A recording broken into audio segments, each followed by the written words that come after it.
Nous allons au Gabon avec cette nouvelle terriblement choquante qui a défrayé la chronique il y a quelques jours avec un autre membre de la criminalité évangélique en bande organisée, ces pasteurs dimorphes, ces pasteurs vampires qui bouleversent des familles tout entières, traumatisant les enfants comme cet abominable animal que vous voyez sur votre écran, qui a choqué l'opinion nationale gabonaise par cette histoire de viol, de sodomie de plusieurs garçons et filles de son églysette d'épicerie, les enfants de ses ouailles, de ses fidèles qu'il sodomisait sauvagement, petites filles et petits garçons. C'est terrible, mes frères et sœurs, quand nous dénonçons ces animaux, ces véritables énergumènes de la criminalité évangélique et du vampirisme évangélique en bande organisée, vous dites qu'on exagère, vous dites qu'on en fait trop. Voilà maintenant des familles aux abois, des familles éplorées, des enfants dont les vies sont détruites, qui ont été abusés sauvagement par ce monstre qui est sur votre écran, Jean-Yves Boussougou, soi-disant pasteur, qui a l'outrecuidance d'usurper, de s'octroyer le titre de révérend. Tout vrai chrétien sait que le titre de révérend est un titre qui est l'exclusivité du Dieu très haut, de notre grand Dieu et Père, notre Seigneur et Sauveur Jésus-Christ. Tout homme qui s'attribue le nom de révérend passe pour Dieu dans votre vie. Passe pour Dieu dans votre vie. C'est pour cela qu'ils peuvent vous dépouiller, vous escroquer, vous tondre comme des moutons aveuglés, vous dépouiller, abuser de vous, violer vos enfants. Voilà donc, mes frères et sœurs, cet homme qui a choqué la conscience nationale, qui a une église qui avait des rêves démesurés de devenir grand, de devenir tellement prospère dans le monde pseudo-évangélico-protestant. Voilà, mes frères et sœurs, des choses terribles. Quand nous dénonçons, vous dites que nous exagérons. L'histoire que vous êtes sur le point de suivre va vous choquer de manière outrancière. Suivez vous-même. Tout a commencé le 21 septembre 2023. J'étais avec mes cousines, mes nièces et j'étais contente parce que je venais de rentrer des États-Unis et j'avais décidé de faire un séjour à Libreville de 2 semaines. J'ai commencé à rigoler avec ma famille, on était très contents de se voir, on a fait des photos jusqu'à ce qu'on se retrouve dehors et je commence à m'adresser à mes petites sœurs en leur disant: pourquoi vous ne partez plus à cette église? Pourquoi vous avez décidé de ne plus servir Dieu? Et parmi mes nièces, il y a une qui me dit: tu ne sais pas ce qui s'est passé. Tu ne sais pas ce que ce pasteur nous a fait. Tu ne sais pas pourquoi on n'est plus là-bas. Et moi, avec beaucoup de curiosité, je me demande: pourquoi vous ne partez plus à l'église? Qu'est-ce que le pasteur a eu à faire? Et là, il y a ma nièce qui sort du lot en me disant: il a abusé des enfants à l'église. Et moi, je me dis: non, attendez, je comprends rien, je suis perdue. Je tombe des nues parce que c'est quelqu'un que j'ai considéré comme étant mon pasteur. C'est quelqu'un que j'ai toujours vu comme un homme de Dieu, quelqu'un de bienveillant. Et là, ma nièce me dit, je lui demande: est-ce que tu connais ces personnes, ces filles qui l'auraient abusé? Et elle me dit: j'en fais partie.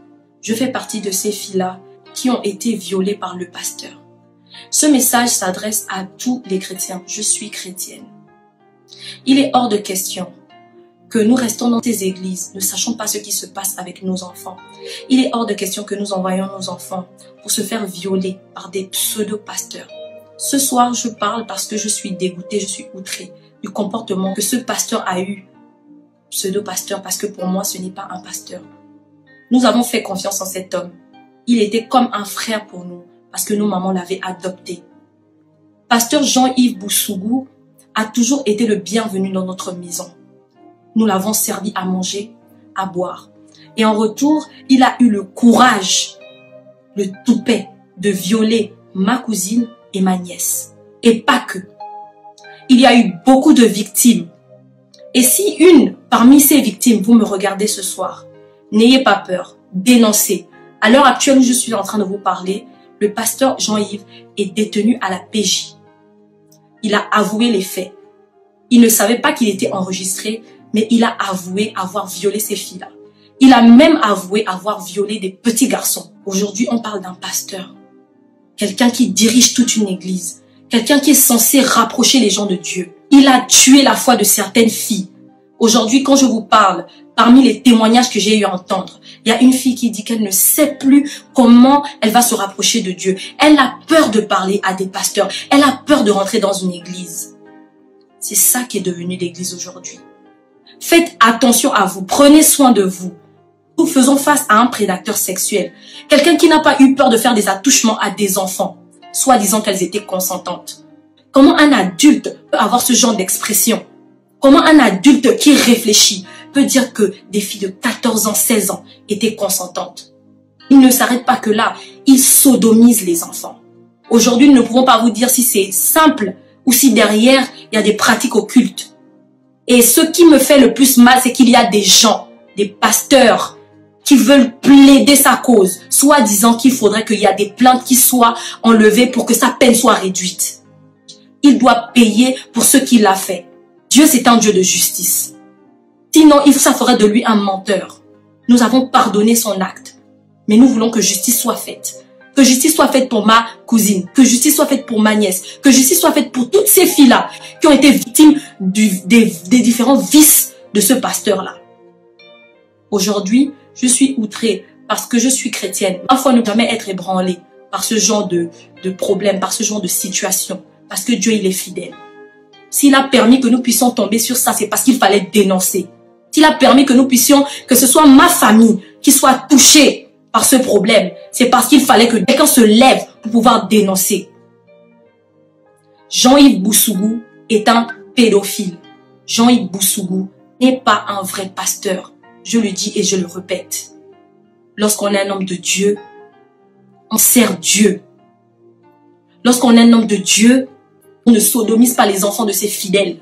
Lorsqu'on est un homme de Dieu, on ne ment pas à ses fidèles. Lorsqu'on est un homme de Dieu, on ne calomnie pas ses fidèles.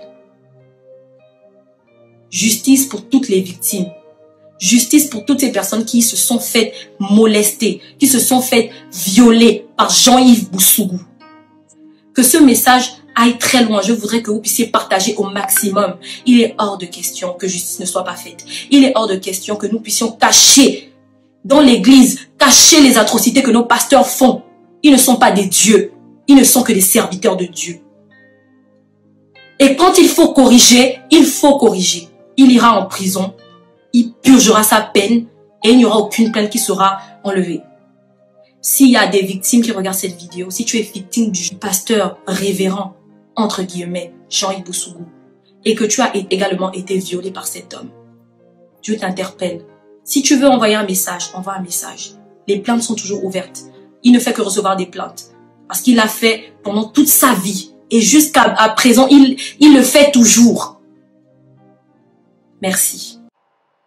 C'est terrible, mes frères et sœurs. C'est terrible, ce que vous venez d'entendre. Ce cochon qui a le culot de s'appeler révérend. Comme je l'ai dit tantôt, le mot révérend, c'est le nom de Dieu. En Somme 111, verset 9, la version de la Bible, la version anglaise King James, le nom de Dieu est révérend.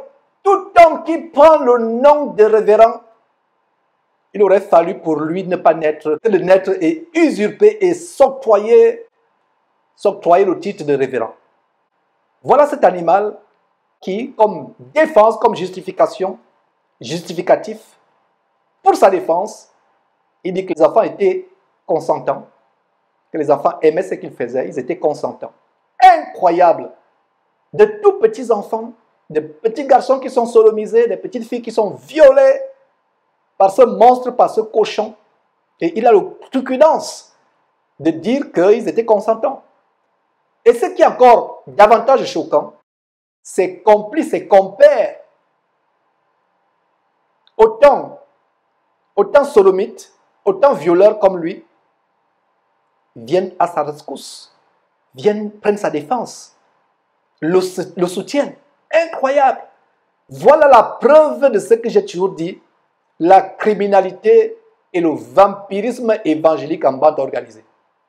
Nous allons continuer à dénoncer. Voilà des familles aux abois.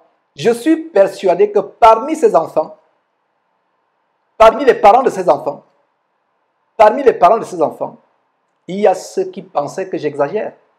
Il y a ceux qui pensaient que je suis fou, que j'en fais trop, que je dois cesser de les dénoncer. La Bible nous dit, sur la base de Tite chapitre 1, versets 11 à 12, ces faux pasteurs, au ventre paresseux et grassouillet, au bas-ventre pervers. Voilà comment je dis souvent qu'ils ont le ventre paresseux, ventre grassouillet et paresseux, et ayant le bas-ventre pervers. Voilà la manifestation de la perversité dans leur bas-ventre, bouleversant des familles entières. Et je suis persuadé que dans ces familles, il y a des personnes qui pensaient que j'en fais trop, que je ne dois pas dénoncer, que je dois les laisser tranquilles. Voilà maintenant que vous plairez. Voilà maintenant que vous êtes aux abois. Vous saisissez la justice humaine. Sortez de ces prisons évangéliques, de ces salles d'embarquement pour l'enfer, de ces camps de concentration qui mènent directement en enfer. Allez simple sans retour. Après qu'on vous ait violé, qu'on vous ait escroqué, qu'on ait violé, traumatisé vos enfants. Le Seigneur Jésus disait, ne scandalisez pas les petits-enfants. Il aurait fallu pour celui qui scandalise un enfant de n'être pas né, que de naître et de scandaliser un petit enfant. Le jugement de cette personne sera terrible, terriblement terrible. Et à cette fille, à cette fillette, cette gamine, qui disait qu'elle ne sait plus à qui se confier, elle est traumatisée.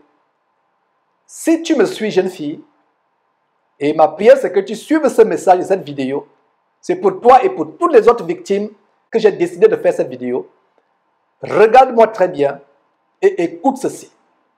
Ces gens ne sont pas des serviteurs de Dieu. Ils ne représentent pas Dieu. Le nom de Dieu est blasphémé, insulté à cause de ces cochons, comme celui qui t'a violé, jeune fille, qui est sur ton écran. Ce sont des monstres, ce sont des cochons, des porcs, qui blasphèment le nom de Dieu,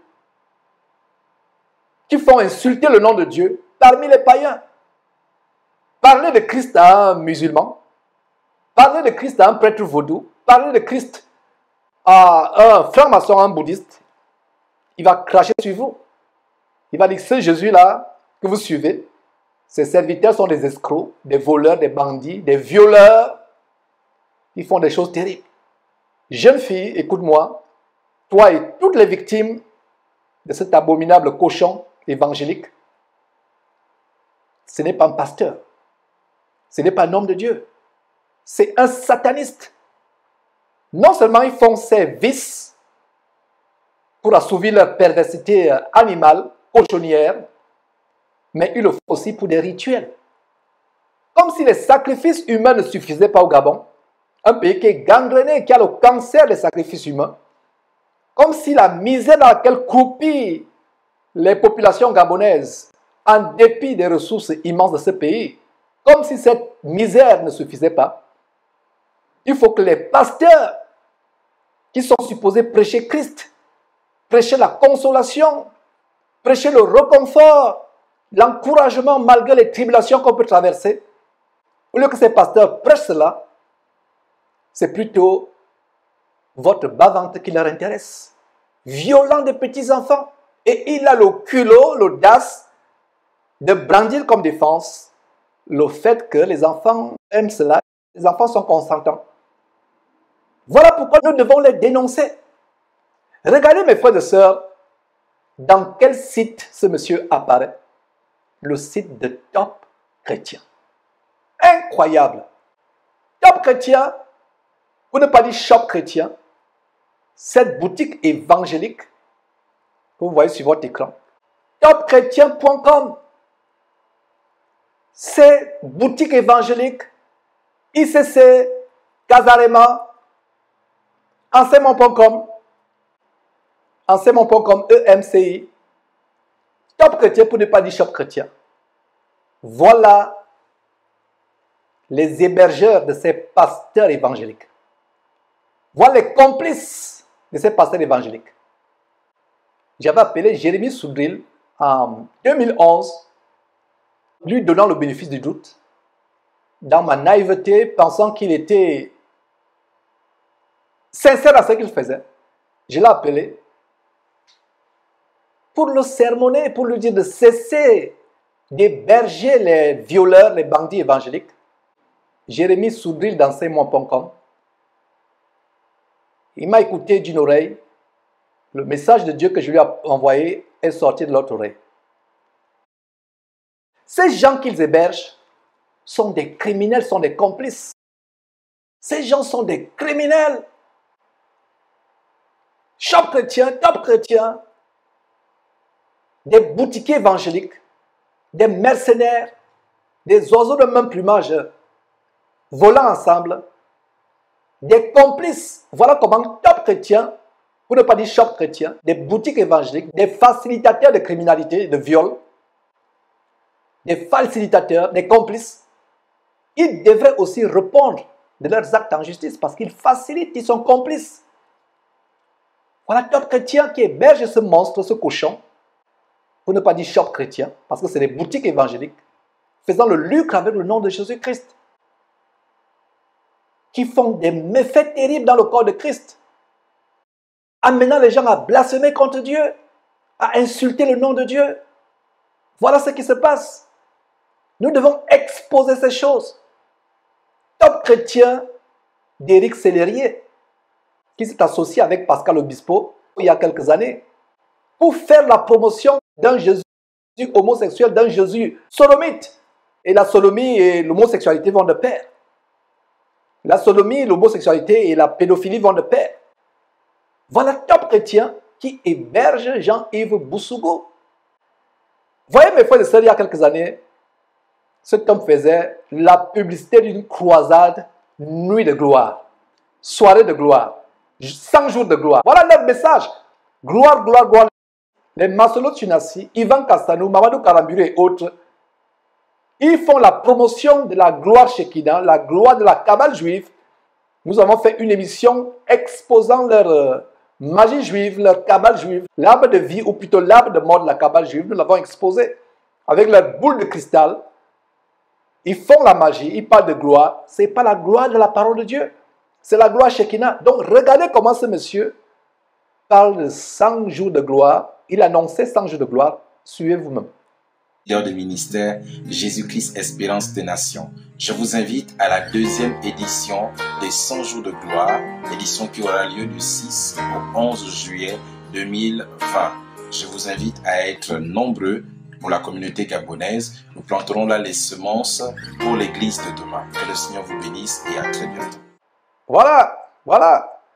Il vous invitait à 100 jours de gloire pour planter les semences.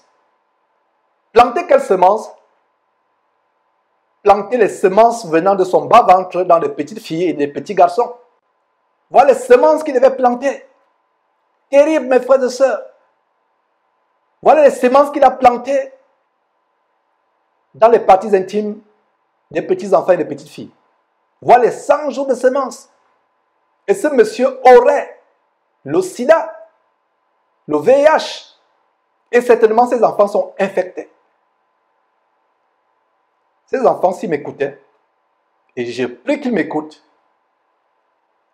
allez à Dieu, allez à Jésus-Christ, qui s'occupera des véritables cochons comme ce cochon qui défile sur votre écran. Allez à Jésus-Christ. Il va vous consoler, il va penser vos blessures, surtout les blessures psychologiques et émotionnelles, il va les penser. Il va vous mettre sur le bon chemin. Commencez à lire la Bible. Sortez de ces églises. L'église n'est pas un bâtiment. Si vous voyez une église qui a une pancarte, qui a un bâtiment, qui a un nom, sortez de là en courant. Dans la Bible, l'église n'a jamais eu de nom. L'église n'a jamais eu de bâtiment, de pancartes, avec une croix au-dessus, sur la toiture. Ça, c'est les églises de mort. Terminons cette dénonciation avec l'interview qu'il a faite avec une journaliste, soi-disant, du côté de Libreville. Suivez-vous la vantardise avec laquelle il se présente. Un homme qui a des rêves de grandeur, qui aspire à la grandeur, aux choses élevées. Un vrai chrétien, surtout un vrai serviteur de Dieu. n'aspire pas aux choses démesurées, à la grandiloquence, à la grandeur plutôt, à vouloir être célèbre dans ce monde, à vouloir s'élever. Regardez comment ce monsieur est reçu par ces soi-disant journalistes avec beaucoup de vantardises, avec beaucoup de fanfaronnades. C'est terrible. Le pasteur Jean-Yves Boussougou. Bonjour monsieur. Bonjour. J'espère que vous allez bien déjà. Je vais très bien et merci pour l'invitation. Merci d'avoir accepté. Alors, en quelques mots, qui est le révérend Jean-Yves Boussougou? Alors, le révérend Jean-Yves Boussougou, c'est, comme vous l'avez dit, c'est une personnalité publique. C'est le leader majeur des ministères Jésus-Christ Espérance des Nations, dont le siège en ce moment est à Lenakiri. Mais nous avons aussi deux succursales, une à Konam et l'autre à Soduko. Le révérend Jean-Yves Boussougou est aussi un homme de science, c'est un homme du médical. Je suis aussi technicien supérieur de biologie médicale. D'accord. Le révérend Jean-Yves Boussougou, comme le stipule le plat des résistances aujourd'hui, est devenu finalement un écrivain. Et le révérend Jean-Yves Boussougou est un homme marié, c'est l'époux de Madame Boussougou et c'est le père d'une nombreuse famille. Ah, ça, vous avez beaucoup de titres, hein, monsieur? Mais je les porte si bien sur ma petite tête. Merci beaucoup. Mais parce qu'il existe beaucoup de faux pasteurs en même temps. Oui, mais l'existence des faux billets de banque montre qu'il y a un vrai billet de banque quelque part parce que c'est sur la base du vrai que le faux a été fait. Vous avez une église, c'est ça? Oui, j'ai eu une assemblée. Oui. Mais qu'est-ce qui fait en sorte que vos fidèles viennent vous voir et confiance en vous? Le pasteur est un peu comme un médecin.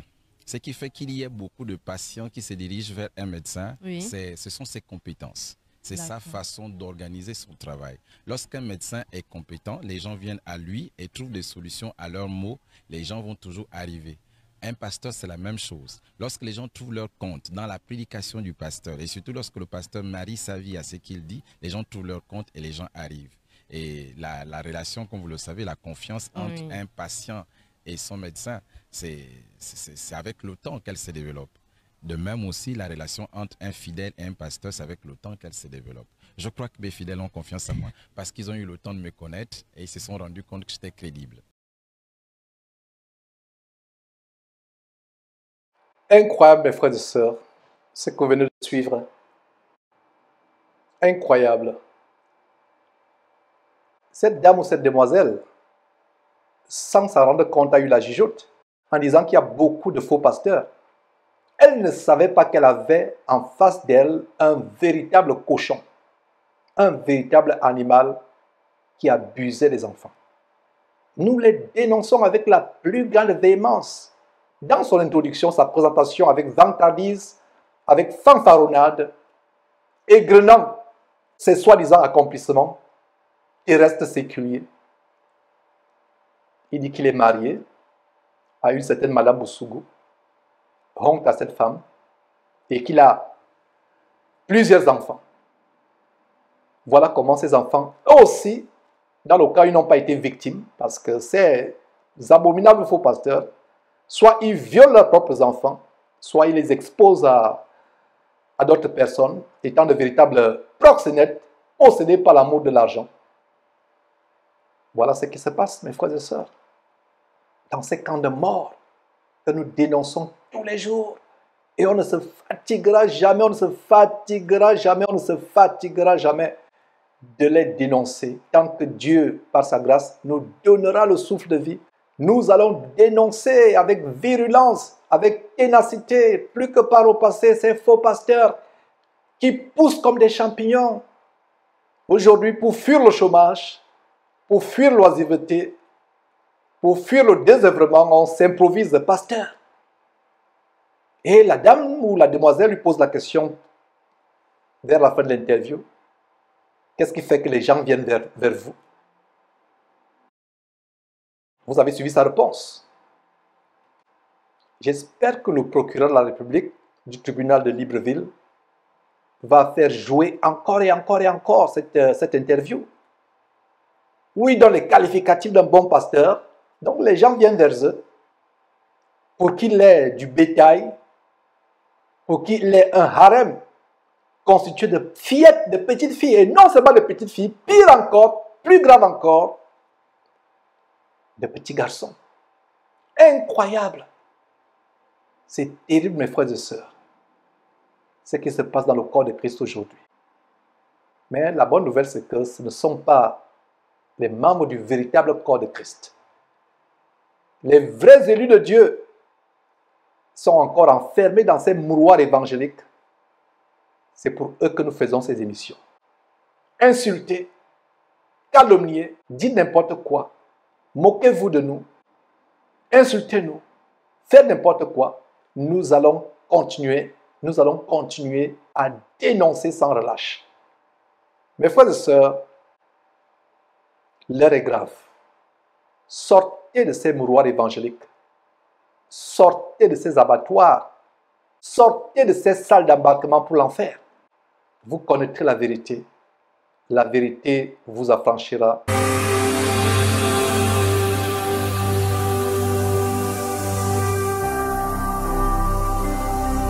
Jésus-Christ TV, vous connaîtrez la vérité et la vérité vous affranchira.